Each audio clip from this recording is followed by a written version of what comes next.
Isa pang bagong programa ng Net25 ang magpapakilig sa inyo ngayong 2024. Ito po ay pagbibidahan ni Empoy Marquez at Alessandro De Rossi.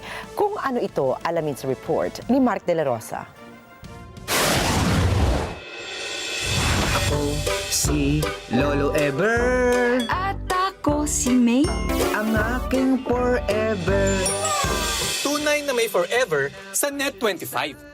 Dahil ngayon 2024, isa sa mga bagong programang aabangan nyo ay ang pagbibidahan ni na Empoy Marquez at Alessandra De Rossi, ang May Forever. Ano nga ba ang kaabang-abang sa bago nilang proyekto sa Net25? It's set in 2064, so medyo futuristic siya, na 70 na tayo. No? So nagpa-flash pa kami every time to 2024, kung saan kami unang nagkakilala. Masaya ako, so parang nakaisip ng concept na talagang for us talaga. And yun, yes, agad ako. Yung isip po, utak talaga niya, advanced talaga. Kaya bagay po sa kanya to, yung project na to.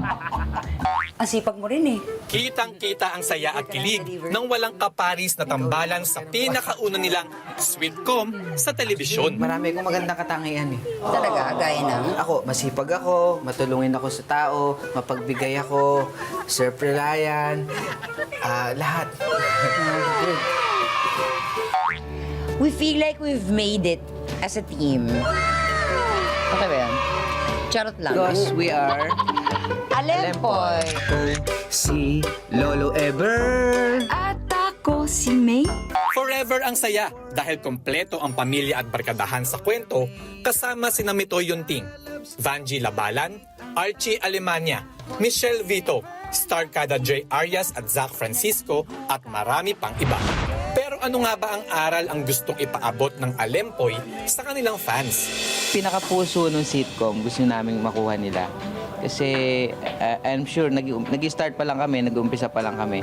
At mapapalalim pa namin tong ano na to, itong programa na to. Kami ni Ever, ako si May, siya si Ever. Nandun kami sa makalumang klase ng marriage na you stick together through his worst, di ba? To the best, di ba? And lahat naman season lang, di ba? So parang ito yung pinapakita ng May Forever. Kaya naman yayain na ang buong pamilya para sa inyong best weekend ever. Ano ang English ng electric fan? Ventilador? Ay, mali! Pagkalit pala yun! Electric fan! Electric fan! Yes!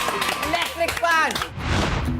Ayan, may bago na tayong Sabado nights, di ba? Huwag na tayong lumabas, huwag na tayong gumastos. Upo na lang tayo, tutok tayo, manood tayo ng May Forever. January 20 na po, every Saturday, 7 p.m. Pwede rin po kayong mag 6:58 p.m. para mas maaga po kayo. Doon naman papunta yun. Doon na rin mapupunta po yun. Mark De La Rosa para sa mata ng Agila.